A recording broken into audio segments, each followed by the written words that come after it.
കാർഷിക വിളയുടെ ഉൽപാദന വിപണന രംഗത്ത് 40 വർഷത്തെ പ്രവർത്തന പാരമ്പര്യവുമായി ബിസ്മില്ല റബ്ബർ നഴ്സറി.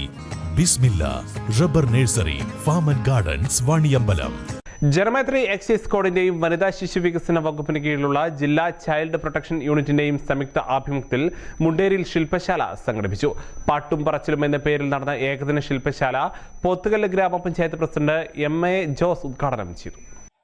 നമ്മുടെ സമൂഹം എന്ന് പറയുന്നത് ഇത്തരത്തിലുള്ള ചെറിയ കുട്ടികളെന്ന് പറയുന്ന ആളുകൾ ഈ കഴിഞ്ഞ ദിവസം നിങ്ങൾ കണ്ടു കാണും. വണ്ടൂരില് ഒരു 16 വയസ്സുള്ള ഒരു പയ്യനും 13 വയസ്സുള്ള ഒരു പെൺകുട്ടിയും തമ്മിലുണ്ടായ ഒരു പ്രശ്നവും അതിന്റെ പേരിൽ ആ കുട്ടിയെ കൊല്ലുന്ന സാഹചര്യവും ഒക്കെ നിങ്ങൾ കണ്ടു കാണും. ഇതൊന്നും അവരവരുടെ ബോധ മനസ്സിൽ ചെയ്യുന്നതല്ല.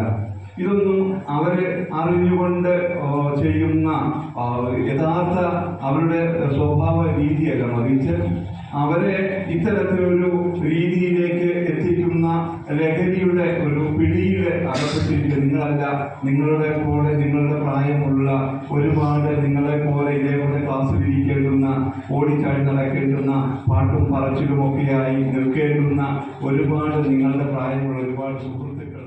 നല്ല ശീലങ്ങൾ നട്ടുവളർത്താമെന്ന ലക്ഷ്യത്തോടെയാണ് പാട്ടും പറച്ചിലും എന്ന പേരിൽ മുണ്ടേരി ഗവൺമെന്റ് ഹൈസ്കൂളിൽ ഏകദിന ശില്പശാല സംഘടിപ്പിച്ചത്. ചടങ്ങിൽ PTA പ്രസിഡന്റ് സൈദലവി വരിക്കോടൻ അധ്യക്ഷത വഹിച്ചു.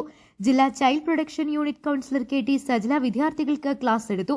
Excise inspector Sajitha, assistant excise inspector RP Suresh Babu, CEO Jamsheed, school പ്രധാനാധ്യാപകൻ K Abdul Azeez, Rajesh, Pradeep, World Vision staff Paulose എന്നിവർ സംസാരിച്ചു. News bureau, Edakkara.